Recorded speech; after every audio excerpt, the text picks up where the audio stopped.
for the art of early civilization. So, art of early civilization, um, dapat lesson kasi to last week, no? Actually, ito pa yung lesson this week. Yan. Early civilization. Yan. Before we proceed, let's talk about walang na yun, assignments. So, hindi ko na bigay assignment din nyo. Pero ito yung ano, idea. These are the cave paintings. Diba? So, ano napansin ninyo? No? Yan, pansinin nyo na lang. Hindi ko natatanungin. So, the art of early civilization is an important means of communication and critical way to record important events. These paintings, no, these cave paintings, everyone, are not just art forms, not for entertainment. No, these are not for entertainment. They are not just art for art. No, ito po ay recordings. No, these are recordings. Um, ito nakita nyo yung mga hayop na nakita ninyo, and this tells us records of what kinds of animals yung naninirahan, no, nakakasalamuha ng mga unang tao, 'di ba? And ano yung ginagawa nila?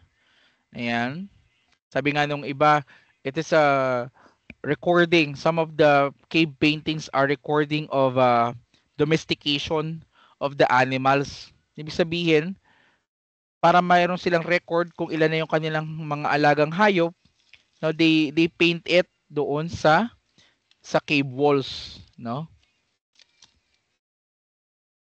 Ayan. So, historical significance. Cave art is considered one of the first expression of the human animal's appreciation of beauty and a representation of mystic or sacred side to life. Ayan.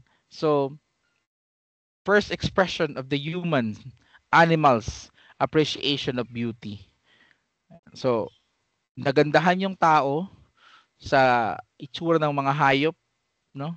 Dun sa benefits na nakuha nila sa nature. So, they carve it, they paint it in the walls of the caves. Cave art is generally considered to have a symbolic or religious function, sometimes both. Wait lang po ah.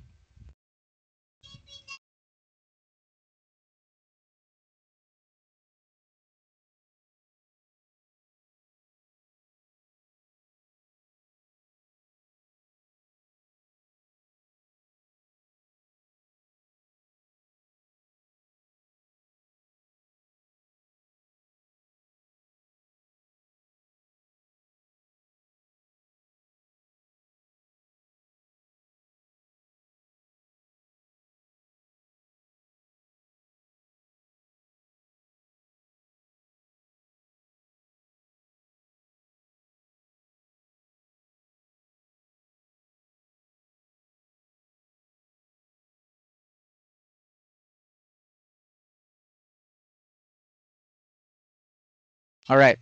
So, cave art is generally considered to have a symbolic or religious function, sometimes both, no? The functions, wait lang.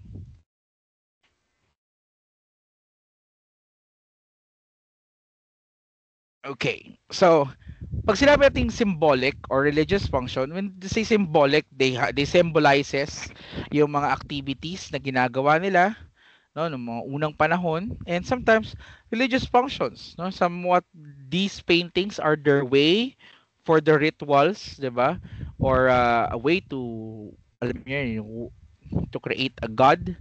Yan, alam niyo yung mga tao kasi mga pagano talaga yung mga tao by nature. Lagi sila naghahanap ng imahe ng Panginoon. So, ngayon, pag wala sila makitang larawan ng ng Panginoon dahil espiritu ang Panginoon, they create something like that.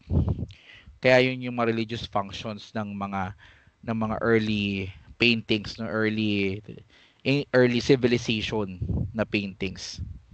Dinig niyo ba ako? Thumbs up nga kung narinig niyo ako. Yun. The exact meaning of the image remain unknown, but they must have held great importance given the time dedicated to creating them. So, mahalaga ito kasi nga alam niyo napakahirap magpinta sa pader ng sa pader ng ng ng kuweba. And yung gamit lang nila ay mga kahoy, 'di ba? Mga uling, 'di ba? O kaya ay mga putik, 'yan. So yung hirap ng paggawa ng mga cave paintings, mga early civilization art forms, kailangan ng dedication. So by understanding the time dedicated for creating this artwork, maintindihan nyo na mahalaga sa kanila yung mga cave paintings na ito. No, some scholars suggest that cave paintings may have been central in the development of symbolic thinking and the emergence of language. Ayan, yung symbolic thinking, development of symbolic thinking, how they can communicate through writing o kaya through symbolism, ayan, through imagery, nakakonekta yan doon sa cave paintings. Yung cave paintings are the early stages of symbolic thinking.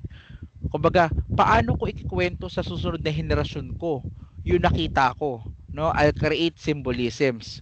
Ganun yung point. So that's the symbolic thinking.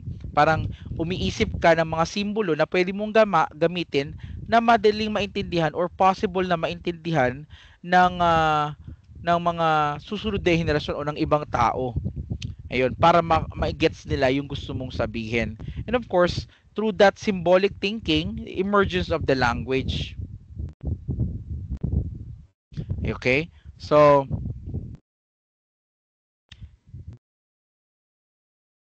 bebe, nyari. Teka lang Yan. Look at this one, no? Symbols of the early alphabet were based on the sound of the spoken language and the objects or concept that represented those sounds. Yun yung sasabi natin, symbolic thinking. Yan. Meron akong tunog na gustong sabihin.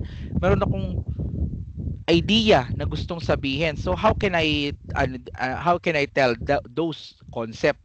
So yun pumasok yung simula ng early language, no, yung spoken language o yung letters na tinatawag. The early alphabet, look at the letter, yung first letter. Ayan, yan yung letter A, yung parang kuwit na yan. It's no, it's the Yan. Pag tinignan mo na maigi, para siyang letter K, 'di ba? Para siyang K. Pero pag tinignan mo na maigi, para siyang letter A pero naka 90 degrees, negative 90 degrees na orientation, 'di ba? Pero ang kaya ganyan yung tunog na yan yung kanyang symbol is because that's the look of the mouth, no? Yung bibig mo, pagka binigkas mo yung salitang a o yung tunog na a, ganyan yung bibig mo, 'di ba? Nakabukas. Nagigets nyo ba? Nakabukas yung taas at yung ibaba na na mga ngipin, 'di ba? Tapos meron lang arrow down, merong parang slash na tinatawag, no? Kaya siya kasi ganun din yung buga ng hangin. Downward na wind, downward wind. So that's become the symbol for the letter A or the first letter of the alphabet. Yan. Yung ba, yung B, ayan, anong kamukha niya? 'Di ba? Parang boomerang. Ayan, parang boomerang. Ayan. Yan. So marami pang iba yan. Pero these are the based on the sounds of the spoken language or the object or concept that represented those sounds. Okay? Yan. So sa kanila natin ibang sa phonemics na yan pinag-aaralan. Pagka language major kayo pag-aaralan niyo yan. Now, in the cave art, cave art is a testament to the artistic abilities of the earliest ancestors. The paintings and engravings found in caves and shelters dating back to the Ice Age are rich in depictions of animals, human figures, and the forms that are combinations of man and beast. The art created by our earliest ancestor is at one level alien and deeply mysterious to us. No? So in terms of artistic value, bagaman artistically hindi siya ganun kaganda, no? Let's look again sa mga images, yan yung mga lumang mga art, mga early civilization or cave paintings. These are uh, not aesthetic, no, to our perspective, but somewhat it's one level alien, no? Ibig sabihin nung panahon na yon, kung ikaw ay natira nung panahon na yon, yung gumawa nung artworks na yon, alien yung tingin mo. Ibig sabihin kakaiba, bago, hindi pangkaraniwan yung mga artists ng early civilization for them to do those kinds of paintings, those kinds of images, 'di ba? Sa wall ng cave, 'di ba? Ayan. Knowing na ang kanilang gamit matutulis na bato and so on, 'di ba? So it's deeply mysterious to us. Ayan. Image making and writing were formal activities conducted by an elite cast of artisans and scribes who were employed to portray the events and affairs of royal life and honor the reigns and achievement of its leaders through writing, illustration, and portraiture. Ano yun? To? Okay. So, ngayon, we have to understand that the image making during the early civilization is a professional job. It's a professional work. Trabaho po 'yan ng mga professional who employ them, no? These artisans and scribes. When we say artisans, these are the creators, yung mga anyone who create things through hand, 'di ba? Na-discuss na natin 'yan. While the scribes, these are the linguistics, no? Ito yung mga people who can understand language, can read and write. Yan yung mga scribes. Yan, sila yung mga parang tagagawa ng records ng palasyo, no, ng mga kaharian o ng mga royal entities. Okay? So, these scribes and artisans were employed to portray the events o kaya i-record yung affairs and events sa buhay ng mga mayayaman o ng mga hari. Yan. So, it's a professional job. Art plus religion since the beginning of time. Art was integrated into religion and burial, used to honor military campaigns, used in business documentation, and depicted the lives, activities, and entertainments of royalty. For example, churches in Rome employed artists to produce artworks that were related to the religion. Ayan. Matagal na, mula pa simula, no, yung relihiyon at ang sining ay magkakonekta na. Sabi nga natin, no, yung mga nasa isip, mga theological, mga walang larawan na mga bagay sa Biblia o sa mga kasulatan ng simbahan, nilagyan ng larawan ng mga artists, no, yung mga mga painters. Ayan, sila yung nagbigay ng imahe dun sa mga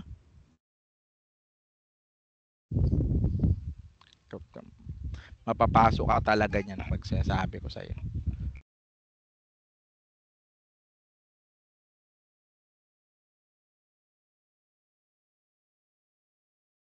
Okay. So, ayan nga, no? So,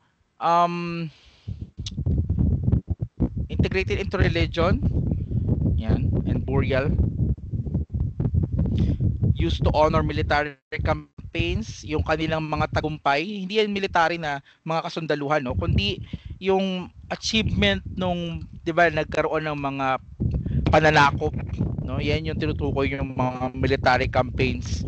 So, yung kwento ko yung kung di ko pa naikwento sa inyo yung konsepto ng mga monghe na sa panahon nila ng Mongolia, yan si si Genghis Khan, nung siya ay nanakop ng sinakop niya ang China at malaking bahagi ng ng Asia, meron siyang kasamang monghe ang trabaho ng monghe is to record the events kung paano sila nagtagumpay doon sa kanilang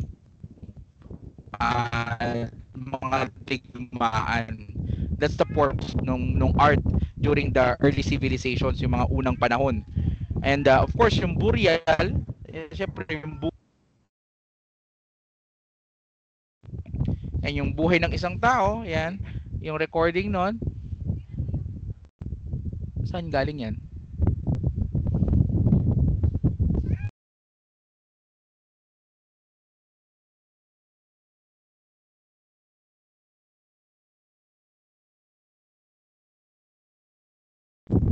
Yan. Um, sa ba ako? Religion and burial. Alam niyo, gets yun na yan. Talino naman kayo. And art style is the identity of a culture. Art styles varied depending on the civilization. For example, in Egyptian culture, painting became more than an embellishment for sculpted reliefs or a substitute for stone carvings.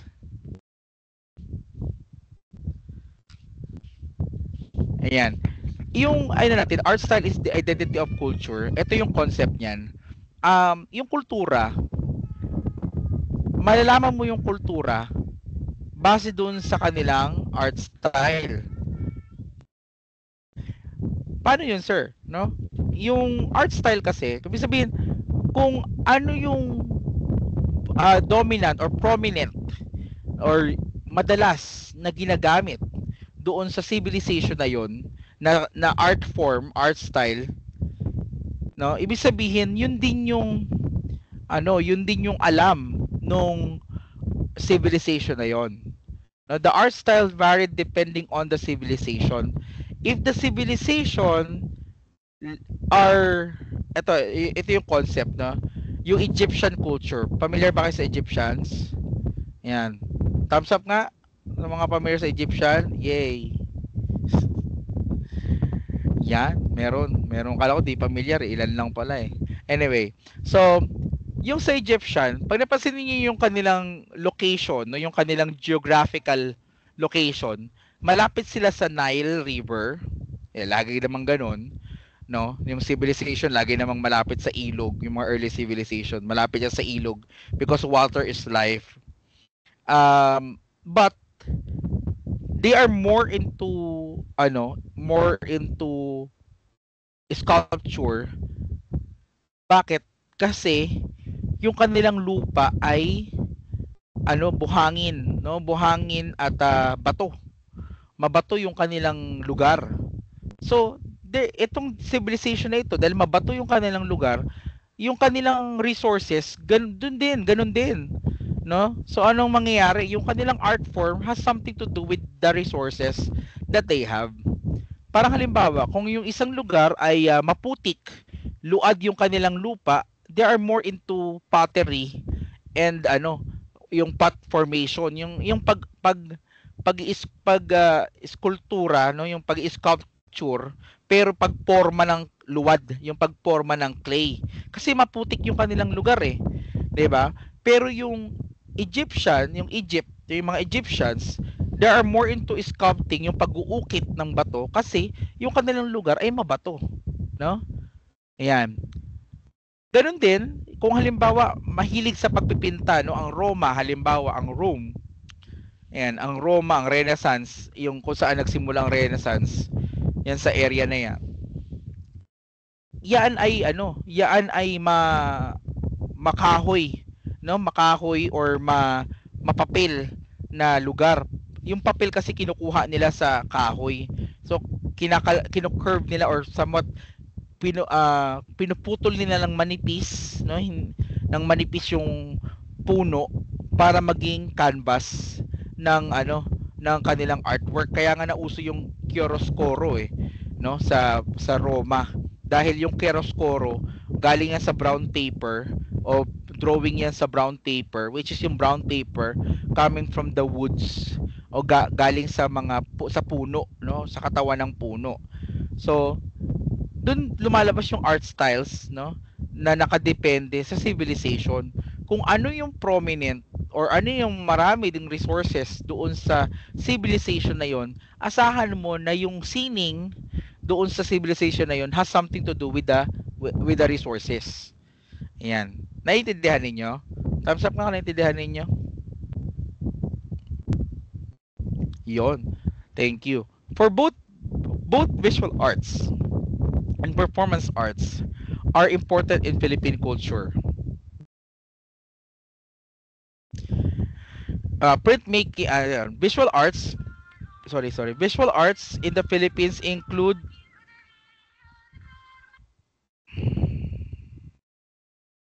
visual arts both visual arts and performance arts are important in the Philippine culture. Ganito yan. Visual arts in the Philippines include painting, sculpture, printmaking, photography, installation art, mixed media works, illustration, graphic arts, and imaging. Filipinos love color, and decorative arts and crafts. Pottery, porcelain, and stoneware have been recovered in the Philippines, indicating that indigenous Filipinos have been painting and glazing pottery for thousands of years. So, doon pa lang, makikita natin na ang mga Pilipino mahilig sa makulay, mahilig sa sining na visual arts. Kaya yung kanilang mga pottery, mga porcelana, mga palayok, merong pinta, merong kulay. Also, performance arts in the Philippines include music, dance, and theater. The Commedia, a play in verse with a variety of songs, was the most popular theatrical form in the Philippines.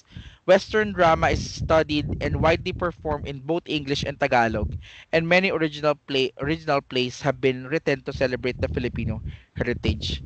Tayong mga Pilipino, mahilig tayo sa visual arts and the performance arts. 'Di ba? Makikita niyo 'yan sa pang-araw-araw natin, katulad ng mahilig tayong mag-Facebook, mahilig tayong manood ng video, mahilig tayong mag-picture. Ayan, mahilig tayong mag-drawing, yung iba mahilig mag-doodle. Ayan. Yung mga hilig natin puro sa nakikita, 'di ba? Ayan. At in terms of performance naman, ganun din, mahilig din tayong manood ng mga kumakanta, sumasayaw, 'di ba? Pagka naglalakad ka, pag merong sumasayaw, mga nagpo-practice ng sayaw, 'di ba? Medyo humihinto ka, tinitingnan mo, uy, wow, galing 'di ba? Ganun. So, somewhat mahilig tayo talaga sa performance art and visual arts. Hindi natin 'yan nakaukit na sa atin 'yan. So, early civilization artworks were preserved. Many sculptures and other forms of art from early civilization are currently well preserved in museums. And okay,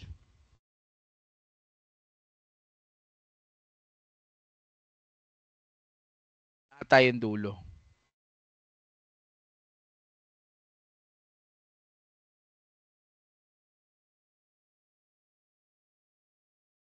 Okay, activity na pala 'to.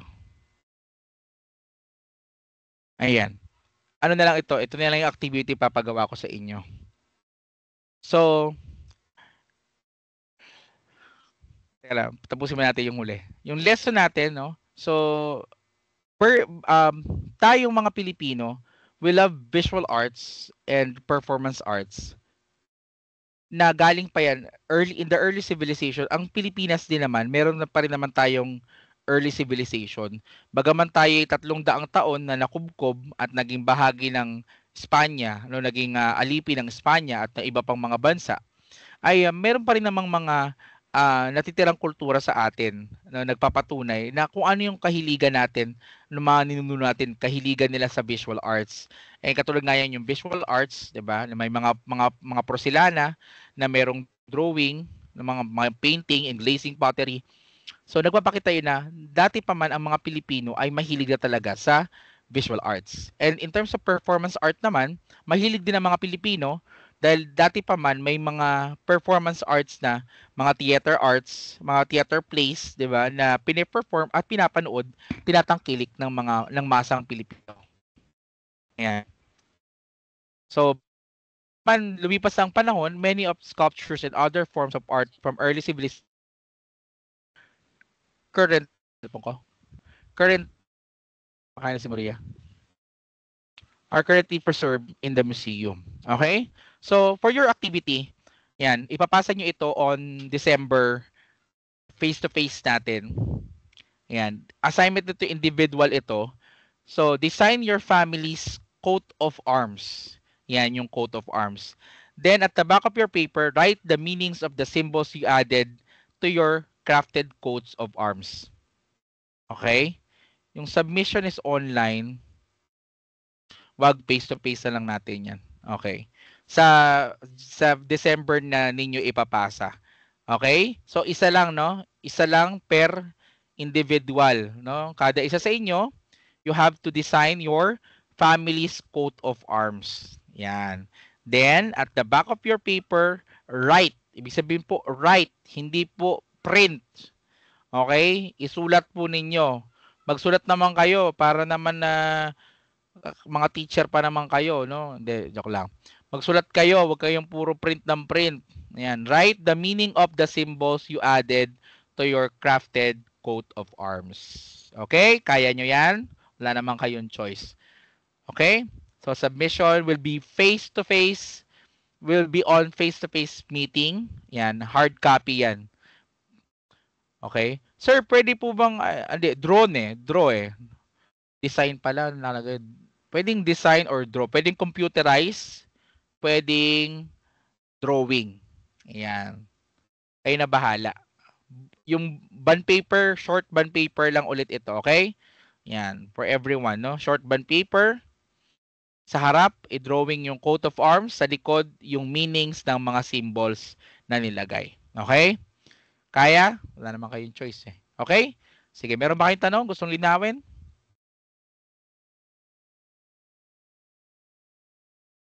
Yan, wala na. Mukhang wala na. Puro na nag-heart eh. Okay, with that, maraming salamat sa inyong pag-attend ngayong gabi. Mag-ingat kayo palagi. Okay? I'll stop the sharing pala. Okay, stop na sharing. Ayan. I'll see you again next week, no?